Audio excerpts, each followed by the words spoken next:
नमस्कार। मैं डॉक्टर अशोक त्रिपाठी आपका स्वागत करता हूं अपने channel history culture historiography and research methodology में। मित्रों, आज एक बार फिर से हिंदी साहित्य के इतिहास पे चर्चा करेंगे और आज का जो हमारा विषय है वो है साकेत एक मूल्यांकन। जैसा कि आप सभी जानते हैं, साकेत जो है वो बाबू मैथिली शरण गुप्त का एक बड़ा प्रबंध काव्य है।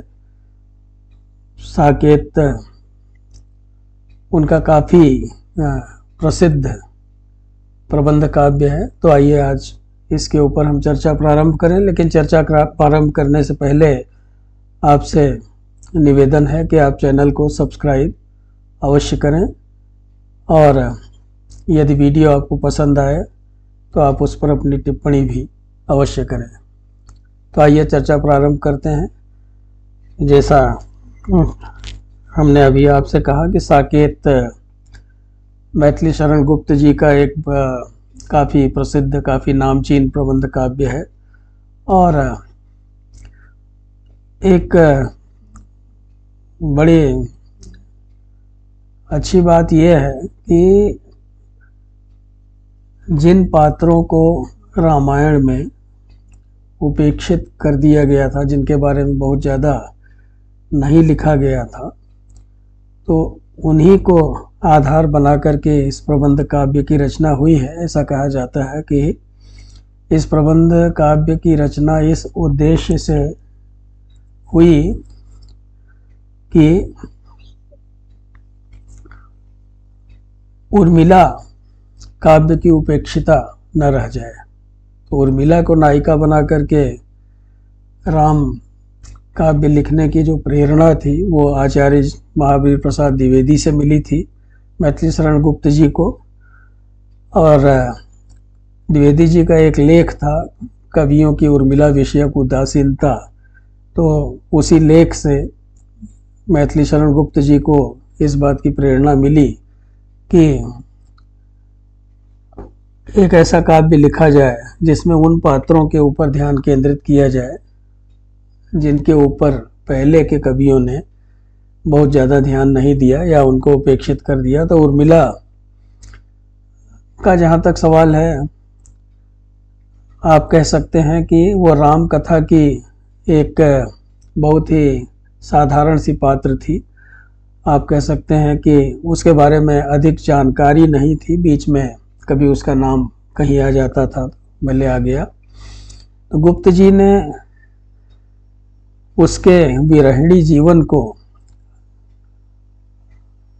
अपने काव्य के मुख्य कथ्य के रूप में चुना और उन्होंने अपनी कल्पना से विविध रंग भर करके उर्मिला को राम कथा का एक बहुत ही अविस्मरणीय पात्र बना दिया। तो उसके विरह का वर्णन उन्होंने बहुत ही गहनता से किया। साथ ही साथ सुमित्रा, या माफ़ कीजिएगा, उर्मिला के चरित्र को उन्होंने बहुत ही हम कह सकते हैं कि निपुणता के साथ हमारे समक्ष उन्होंने प्रकट किया। यानी कि उर्मिला के चरित्र की एक वो कितनी कर्तव्यनिष्ठ थी, कितनी जो है उसके अंदर मिलन की आतुरता थी लक्ष्मण से, उसके अंदर जो वीरोचित भाव था, और साथ ही साथ जो है विरह में भी किस प्रकार से उसे अपनी बुद्धि पर और अपनी विवेक पर भरोसा था। इन सब चीज़ों को गुप्त जी ने बहुत ही निपुणता के साथ हमारे समक्ष रखने का प्रयास किया है इस प्रबंध काव्य के माध्यम से।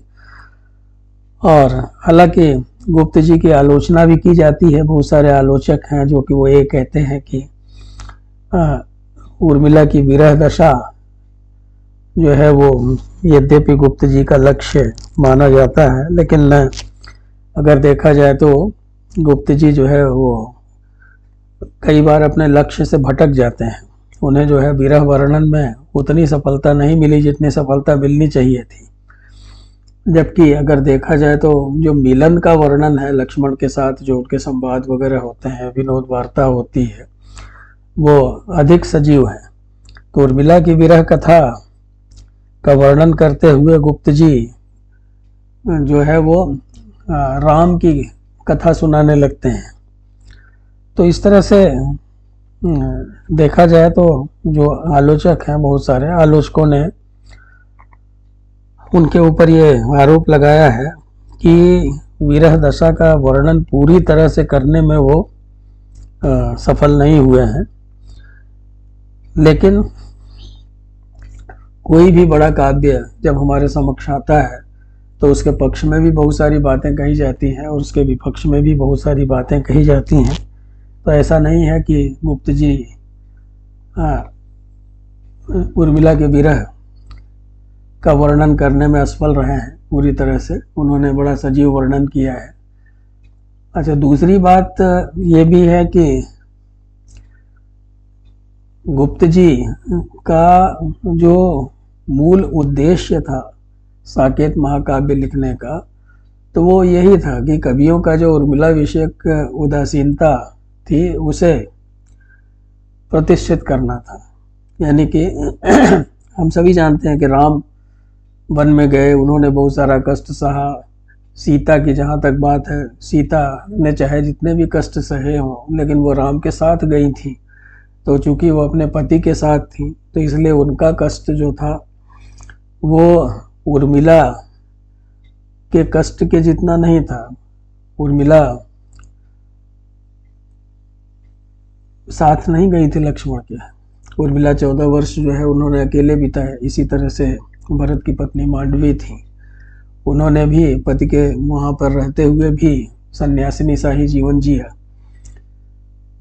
तो डॉक्टर विश्वंभर मानव का ये कहना है कि साकेत का मुख्य उद्देश्य उर्मिला की उदासीनता को दिखाना तो है ही, लेकिन साथ ही साथ साकेत का एक उद्देश्य और है, वो है आर्य सभ्यता की प्रतिष्ठा। तो इसलिए जो है, अब जैसे उन्होंने उदाहरण दिया है साकेत से ही कि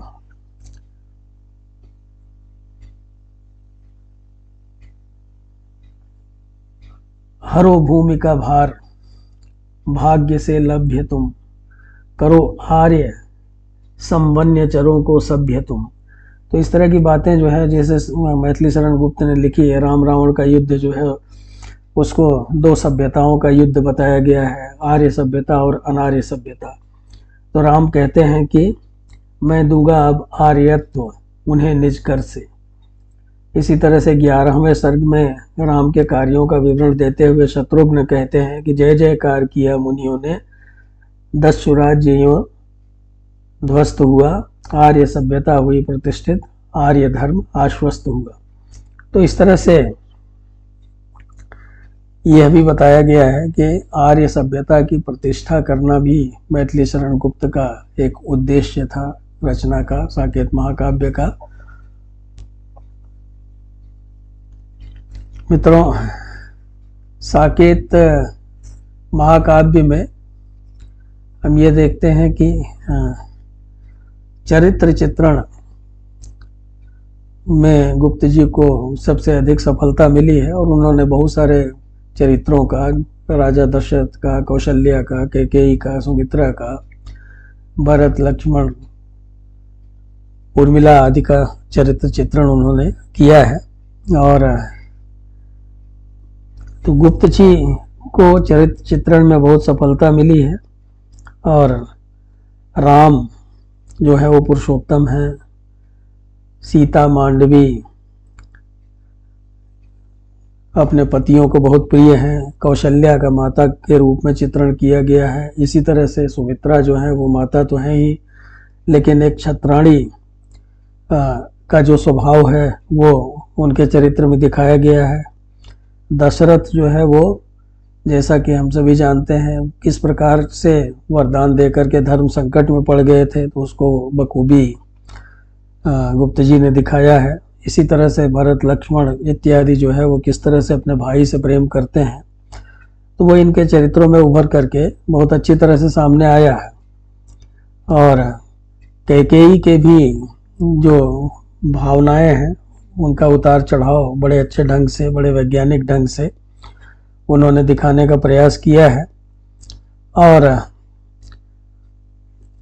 तो इस तरह से अगर देखा जाए तो जो चरित्र चित्रण है वो बहुत अच्छी तरह से गुप्त जी ने यहाँ पर किया है। तो इस तरह से राम के प्रति उनका जो मतलब कि गुप्त जी का जो प्रेम था वो भी इसमें प्रकट हुआ है बहुत अच्छी तरह से। कैकेयी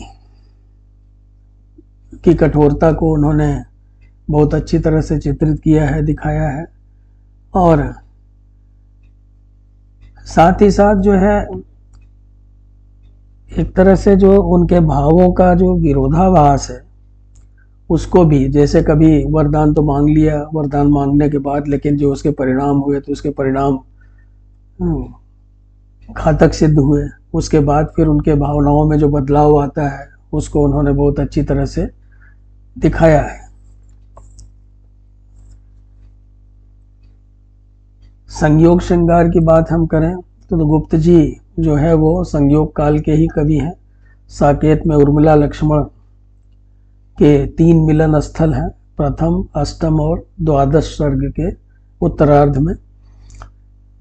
तो और तीनों ही जो उर्मिला और लक्ष्मण के जो मिलन स्थल है वो तीनों ही जो है वो बहुत ही सजीव हैं। प्रथम सर्ग उर्मिला के यौवन निर्झर सा, सरस, आकर्षक और वेगवान है। उसी तरह से अगर देखा जाए तो जो प्रथम सर्ग है उसमें मिलन का बहुत ही सजीव चित्रण हुआ है। और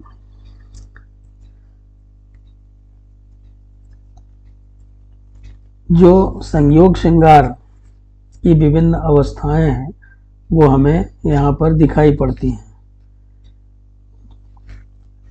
बहुत सारी चीजें हैं जैसे ललित कला, गान, नृत्य इत्यादि में जो है वो दक्ष हैं। उर्मिला जो है वो प्रयास करने में पटु हैं। उनका जो सौंदर्य है वो अतुलनीय है। उनके मन में प्रेम का आवेग है। तो एक साथ जो है वो उर्मिला को जो दिखाया है तो वो प्रेममयी भी हैं, वो विनोदमयी भी हैं, वो भक्तिमयी भी हैं। तो कुल मिला करके उनका व्यक्तित्व जो है वो हम ये कह सकते हैं कि अनेक गुणों की खान है, जिसको गुप्त जी ने बहुत अच्छी तरह से चित्रित किया है। तो साथ ही साथ भोगमयी उर्मिला जो है वो किस तरह से वियोगमयी बन जाती है, फिर वियोगमयी बनने के बाद फिर से किस तरह से संयोगमयी बनती है, इनका बहुत अच्छी तरह से वर्णन किया गया है। तो उर्मिला के विरह वर्णन में गुप्त जी काफ़ी हद तक सफल हुए हैं। और जो नवा सर्ग है काफ़ी बड़ा सर्ग है और नवा सर्ग जो है वो उर्मिला के विरह वर्णन या वियोग वर्णन को ही समर्पित है। तो इस तरह से हम ये देखते हैं कि गुप्त जी जो है वो संयोग श्रृंगार के वर्णन में तो पटु है ही हैं, लेकिन साथ ही साथ जो है विरह वर्णन में भी उन्हें बहुत सफलता मिली है। वियोग वर्णन में साकेत की विशेषता निहित है और विरह की विभिन्न दशाओं का वर्णन उन्होंने किया है। अब जैसे विरह में सूरदास की गोपियों की तरह उर्मिला भी जल रही है। अब जहाँ सूरदास की गोपियां जो है वो आप देखिए कि वो ये कहती हैं कि मधुबन तुम कत रहत हरे, विरह वियोग श्याम सुंदर के थाड़े क्यों नजरे। लेकिन उर्मिला जो है यहाँ आपको उल्टा ही दिखाई देगा कि उर्मिला जो है वो प्रकृति को ये हरी भरी बनी रहने की कठिन कामना करती है। वो ये कहती है, रह चिर दिन तू हरी भरी, बढ़ सुख से बढ़ सृष्टि सुंदरी, सुख प्रियतम की मिले मुझे, फल जन जीवन दान तुझे। तो इस तरह से देखा जाए तो उनका विरह जो है वो अलग तरीके का है। उर्मिला जो है उनमें विरह में कई बार जो है उन्माद की अवस्था में आ जाती हैं, और उन्माद की अवस्था में उन्हें कई बार ऐसा लगता है कि जैसे कि लक्ष्मण उनके सामने खड़े हैं, और तो उन्हें उनके मन में यह डर होता है कि कहीं ऐसा तो नहीं है कि मेरे कारण से राम को छोड़ करके लक्ष्मण वापस आ गए हैं।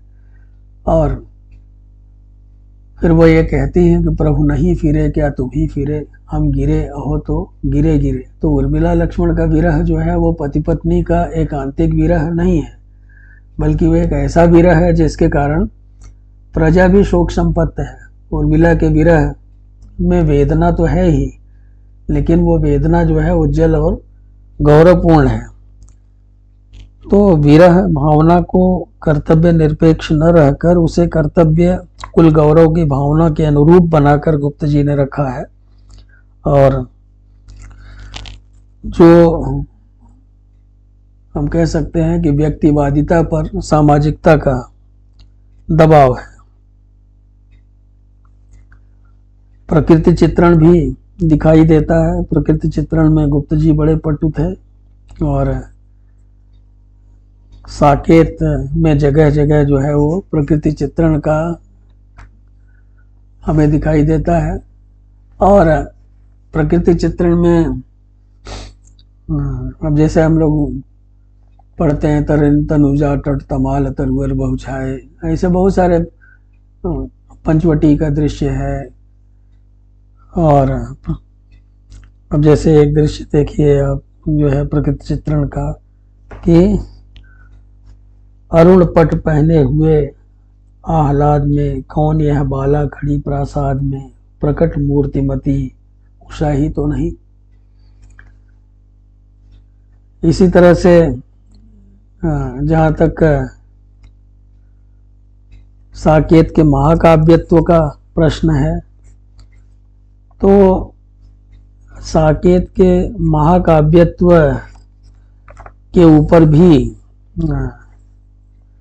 आलोचकों ने अलग अलग मत व्यक्त किए हैं। साकेत को महाकाव्य माना जाता है। वास्तव में साकेत के काव्यत्व का तो साकेत में जो महाकाव्यत्व का पूरा विकास तो दिखाई पड़ता है, लेकिन इसमें प्रबंधत्व की कमी है। अगर आप आचार्य रामचंद्र शुक्ल का हिंदी साहित्य का इतिहास देखें तो उसमें भी उन्होंने लिखा है कि उसमें जो प्रबंध के तत्व हैं उनमें कमी दिखाई पड़ती है, साकेत में भी, यशोधरा में भी। और हालांकि ये काफ़ी बड़े काव्य हैं।